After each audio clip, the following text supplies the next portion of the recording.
Jésus est la réponse au monde d'aujourd'hui. Il est le chemin, la vérité et la vie. Jésus est la réponse. Bonsoir à ceux qui sont là, à ceux qui vont arriver, à ceux qui vont regarder cette vidéo plus tard. Je vous remercie. Alors, comme d'habitude, on va commencer par un petit résumé de ce qu'on a dit hier. On va aller vite. N'oubliez pas, à 19 h, effectivement, il y a le Confine-toi à Paris-Sud, avec la jeunesse de Paris-Sud. Alors, hier, on a parlé du jour du Seigneur. Donc, comme je disais, on n'a pas fait une étude spécifique sur le sabbat, mais ce que Jésus, dans ses confrontations avec les pharisiens, voulait faire ressortir comme chose importante par rapport au sens même de la loi et par rapport au sabbat. Donc, on a relaté le récit où Jésus et ses disciples traversent un champ de blé et donc les pharisiens lui reprochent que les disciples ils travaillent le sabbat parce qu'ils arrachent le blé. En plus, ils les frottent dans les mains pour enlever le grain de la balle. Donc, ça, c'est le bat encore un autre truc interdit le sabbat. En tout cas, la manière dont Jésus répond, parce qu'en fait, il raconte une histoire sur David qui avait mangé des telles propositions. Jésus a voulu faire ressortir une chose, c'est que les besoins humains sont toujours plus importants que la lettre de la loi. Et qu'il était lui-même le maître du sabbat, parce que comme c'est lui qui avait établi le sabbat, on l'a vu, il connaissait son intention quand il l'a établi. Donc, il était à même de pouvoir dire de quelle façon il fallait observer le sabbat.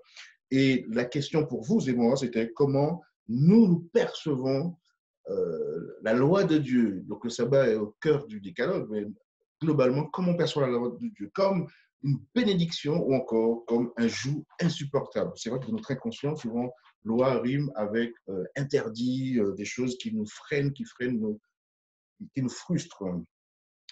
Donc, la confrontation avec les pharisiens continuait et Jésus, là, cette fois-ci, ça se passait avec un homme paralysé et Jésus est là, et les pharisiens l'observent, il n'aurait très pu rien dire, mais il a préféré entrer tout de suite en discussion avec les pharisiens parce que là, c'était un cas d'école qui se présentait.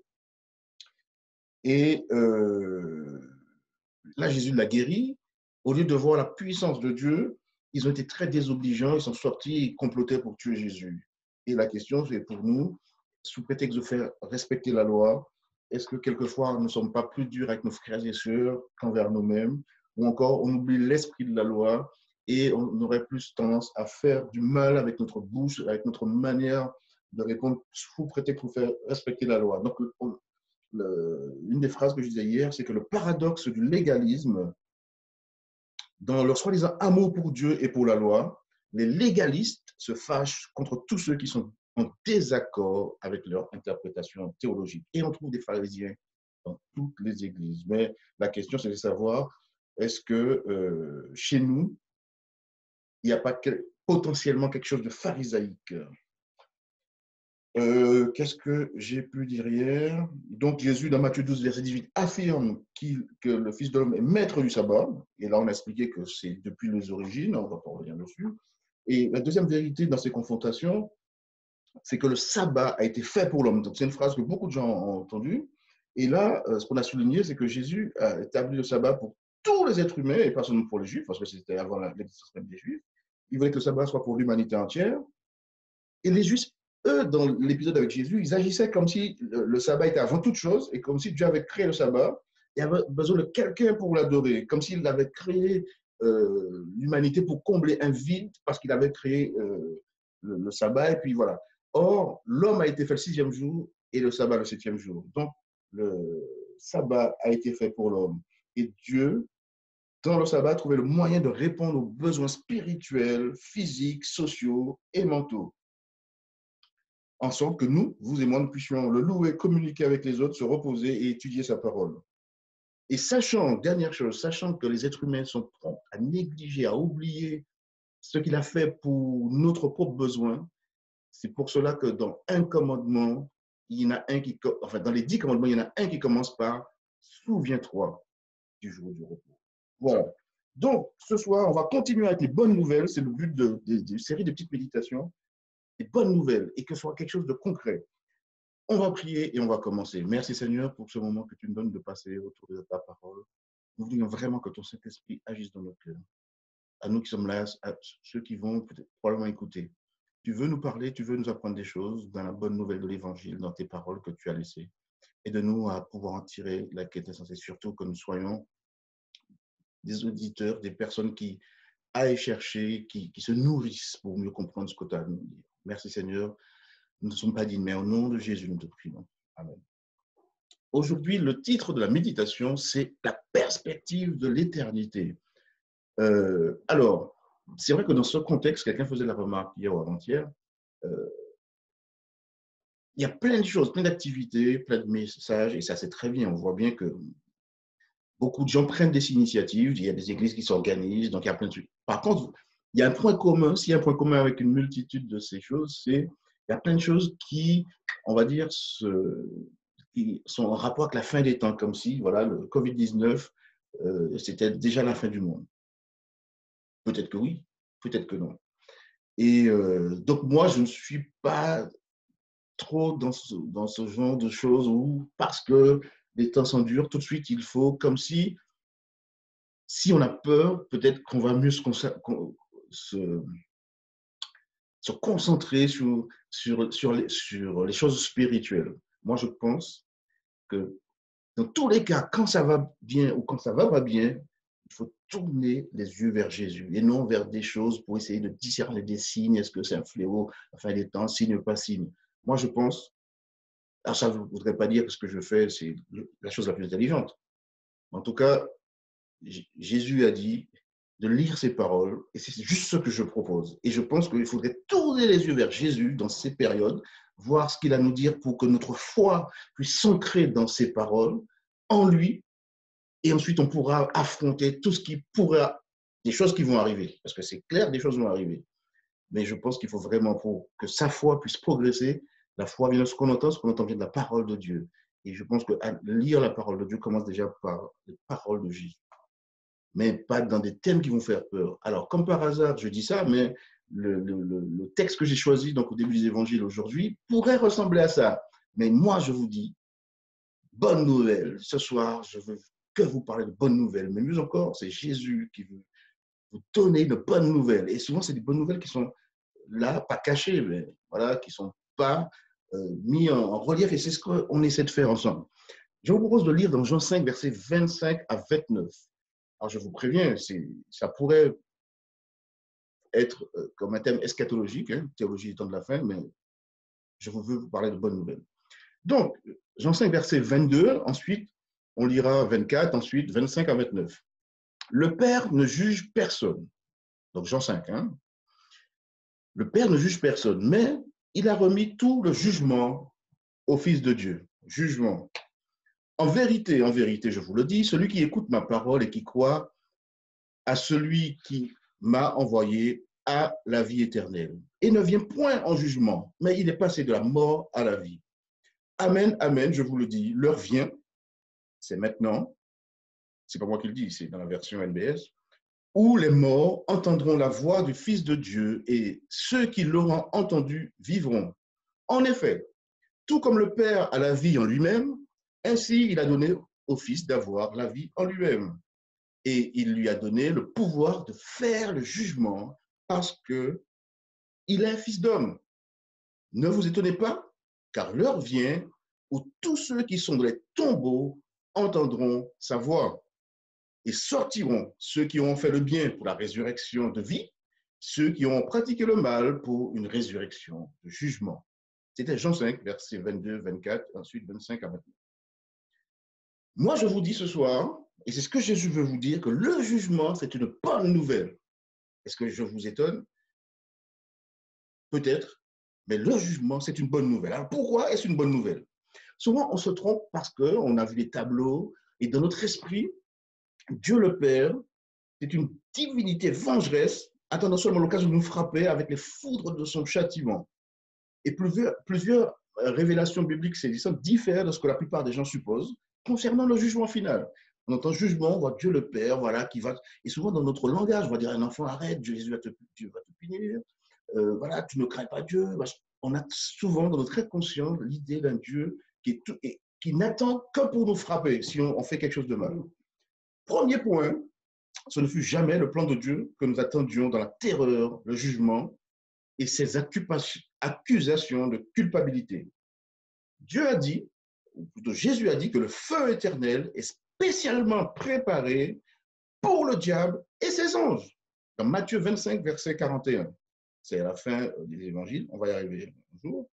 Néanmoins, il est évident que beaucoup de gens vont partager le sort du diable, mais non à cause de la volonté de Dieu. La raison sera que ces personnes ont repoussé avec force tous les efforts de Dieu en vue de les sauver. On l'a vu dimanche, c'était merveilleux. Venez à moi, voilà, c'était venez à moi. Où on a vu que Dieu est un amour persévérant. Sans cesse, il essaye de nous sauver, tout comme Paul. Et il rend le chemin vers la perdition difficile pour nous. Et le Saint-Esprit doit nous rendre ça facile. Mon fardeau est léger. Donc, Dieu, ces personnes ont repoussé avec force tous les efforts de Dieu en vue de les sauver. Donc, le feu éternel de la géhenne, qui est décrit dans l'Apocalypse, c'est pour Satan et ses anges, et ceux qui choisissent son camp. La deuxième chose, c'est que ce qui pourrait apparaître comme une contradiction positive, tous comparaîtront au jugement, et Jésus déclare la bonne nouvelle qui suit dans Jean 5, verset 24. Et on l'a lu. En vérité, je vous le dis, celui qui écoute ma parole et qui croit à celui qui m'a envoyé a la vie éternelle et ne vient point en jugement, mais il est passé de la mort à la vie. Le mot jugement ici signifie, et rappelez-vous, je vous disais, dans Google, vous tapez référence biblique, le premier lien que vous trouvez, vous pourrez taper n'importe quel verset, vous trouvez toutes les versions.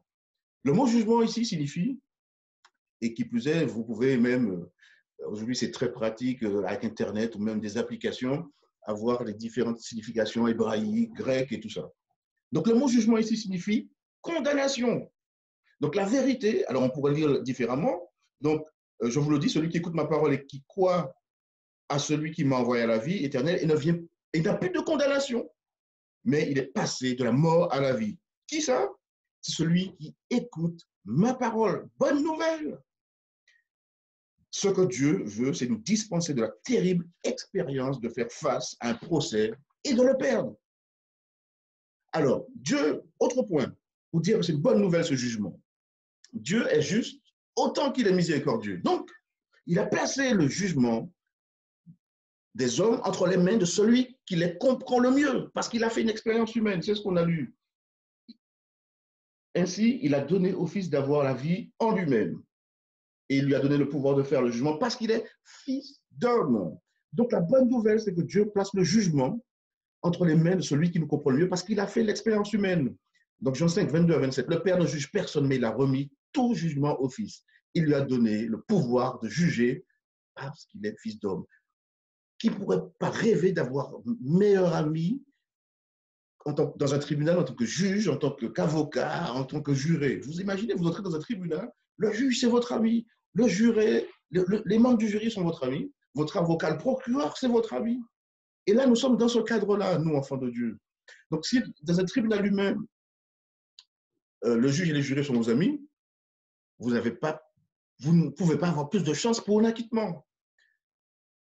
Cependant, Jésus fera ce que personne ici ne pourra faire quand nous serons en difficulté. Donc, je disais que si on est dans un tribunal et que tous les gens sont nos amis, on aura de quoi espérer avoir un acquittement. Mais Jésus peut faire encore plus que n'importe quel humain ici-bas. Donc, imaginez la scène. Et Jésus dit, dans 1 Jean 2, versets 1 à 2, excusez-moi, mes petits enfants, donc Jean 2, versets 1 à 2, je vous ai écrit ces choses afin que vous ne péchiez point. Et si quelqu'un a péché, nous avons un avocat auprès du Père. Jésus ne nous laisse jamais tomber. Jésus-Christ, le juge, il est lui-même une victime expiatoire pour nos péchés, et non seulement pour les nôtres, mais aussi pour ceux du monde entier. Bonne nouvelle. L'autre point, pour dire que le jugement là est une bonne nouvelle. Comment Jésus peut être notre avocat au procès? La réponse est simple, parce que Jésus a subi la condamnation pour notre jugement mérité. Donc la mort que Jésus a subie à la croix était la phase suprême de cette condamnation. Parce que Jésus à la croix, on peut revenir en détail une autre fois, mais je vous l'affirme ce soir, Jésus à la croix est mort de la seconde mort. Rappelez-vous, quand Lazare est mort, il pleurait, Jésus dit non, il n'est pas mort, il dort. Et là, quand vous pouvez lire Jean, il parle de ceux qui dorment dans la tombe. Donc ça, c'est la première mort. Et la seconde mort, c'est vraiment la mort éternelle. Et donc Jésus à la croix, on va revenir dessus quand on va arriver à la croix. J'espère que vous serez encore avec moi. Est mort de la seconde mort. C'est ce qui nous attendait. 2 Corinthiens 5, verset 21, donc vous pouvez les noter, mais je le lis, 2 Corinthiens 5, verset 21. Celui qui n'a point connu le péché, donc Dieu le Père, l'a fait devenir péché pour nous, afin que nous devenions en lui justice de Dieu. Donc l'idée, c'est que quand Jésus est mort, nous aussi, nous sommes morts. Et Paul, le fameux Paul dont on parle souvent, dans Galates 2, verset 20, dit, Galates 2, verset 20, j'ai été crucifié avec Christ. Donc quand Jésus est mort, il est mort pour nous. Et c'est ce que je disais dernièrement, quand vous allez prendre des chants de l'hymne des louanges vers la fin, ces auteurs-là, je pense qu'ils avaient tout compris. Je veux mourir avec toi. Mort avec Christ d'une mort volontaire. Voilà, il y a des choses qui parlent. Tous ces trésors, ces pépites sont déjà disponibles. À nous d'aller les chercher, les fouiller. Donc la mort de Christ est beaucoup plus qu'une démarche légale pour satisfaire les revendications légitimes de la loi violée. Rappelez-vous, je disais, dans le ciel, Satan disait, la loi n'est pas bien, voilà. L'homme a péché. Donc Satan dit, l'homme a péché, la loi dit que celui qui pêche doit mourir. Dieu s'interpose et dit non, moi je viendrai. Jean 3, verset 16. Car Dieu a tant aimé le monde qu'il a donné son Fils unique. Donc Jésus, quand il vient, il satisfait les exigences de la loi, il ne pêche pas. C'est pour ça qu'à la fin de notre prière, on dit par les mérites de Jésus. Il ne pêche pas. Donc, c'était une démarche légale pour satisfaire aux revendications légitimes de la loi. Donc Satan ne peut pas dire, parce qu'il accusait que oui, voilà, l'homme a péché, tu ne fais rien, voilà, la loi n'est pas juste. Jésus a satisfait aux exigences de la loi. Mais la mort de Jésus est plus que ça encore. Écoutez bien. Ça, cela, c'est sûr, c'est vrai, mais la foi en Jésus implique beaucoup plus. C'est notre identification personnelle avec lui. Notre identification personnelle quand on regarde la croix. C'est ce que Paul a fait, et c'est pour ça que Paul est devenu un exalté. Je ne veux rien savoir parmi vous, si ce n'est que Jésus-Christ crucifié, pardon. Le pécheur croyant se sent associé à Jésus, donc il accepte le jugement divin concernant ses péchés et en souffre réellement, mais en Christ. Si vous parcourez tous les évangiles de Paul, tous ses épîtres, Paul reprend sans cesse cette expression en Christ. Pour Paul, il résume le plan du salut en 2 mots, en Christ. Relisez, vous allez voir. On pourra revenir, après ces 3 saisons, on pourra revenir sur certains thèmes bien particuliers comme le plan du salut, où c'est des choses simples à comprendre, mais en les mettant en relation avec les textes. Mais Paul, c'est excellent là-dessus. La justice ne peut plus avoir de droit sur nous, parce qu'on se présente en Christ. Donc voilà pourquoi Jean, il dit, il ne vient pas en jugement. Et rappelez-vous, jugement veut dire condamnation. Donc nous ne sommes plus condamnés. Je vous disais que c'est que des bonnes nouvelles. Autre point, la seule sorte de jugement qui puisse avoir lieu pour vous et moi, croyant en Jésus, c'est l'acquittement complet. En Jésus, c'est l'acquittement complet. Bonne nouvelle. J'espère que vous pesez ça sur vous. Nous ne devons pas avoir peur du jugement parce que notre vie est cachée en Christ. Et lors du procès, c'est lui qui prend sur lui. Donc, en Christ, on reconnaît, on accepte le jugement divin. Mais la seule issue à ce jugement, c'est l'acquittement. Jésus promet de diriger notre défense devant tous les ennemis, face à toutes les accusations. Apocalypse 3, verset 5, il dit, « Je confesserai son nom devant mon Père et devant ses anges. » Satan, il a cette idée, mais il doit respecter la foi du repentant qui s'identifie avec Jésus, qui a vaincu l'adversaire de la race humaine. Alors le diable, il est réduit au silence, c'est bonne nouvelle. Satan, il hait la croix. Mais nous qui aimons la croix, nous n'avons plus rien à voir avec lui. Pas peur de jugement, on n'a plus rien à voir avec Satan. Parce que lui, il hait la croix, il sait, il connaît toute la signification. L'autre point, le dernier point concernant le jugement, c'est une bonne nouvelle. notre jugement ne dépend pas de ce que nous aurions fait ou pas. Écoutez bien, notre jugement ne dépend pas de ce que nous aurions fait, mais notre jugement dépend de foi ou d'incrédulité à l'égard de l'amour divin qui a offert un sacrifice infini. Je reprends. Notre jugement ne dépend pas de ce que nous aurions fait, mais de foi ou d'incrédulité. On regarde le serpent d'airain, on est guéri de la morsure du serpent. On ne regarde pas, on meurt. On regarde à la croix avec un cœur reconnaissant, s'identifiant à Jésus. Notre jugement est en Jésus. Amen, ma sœur. Le dernier point, puisque le titre, c'était la perspective de l'éternité. Jean 5, versets 28 à 29, donc les deux derniers versets disent « Ne vous étonnez pas, car l'heure vient où tous ceux qui sont dans les tombeaux entendront sa voix. Ils sortiront, ceux qui auront fait le bien pour une résurrection de vie, et ceux qui auront pratiqué le mal pour une résurrection de jugement. » Donc ceux qui sont morts en Christ, pardon, ils dorment en Jésus jusqu'à la première résurrection. Les textes 1 Thessaloniciens 4, versets 14 à 15, ou Apocalypse 20, versets 5 à 6. Et je disais, si vous et moi, nous nous éteignons, et donc ce soir, parce que nous sommes d'accord que nous identifions à Jésus, plaise à Dieu que nous mourrons en Christ. Et la Bible est claire. Donc il y aura deux résurrections. Là, Jean en parle.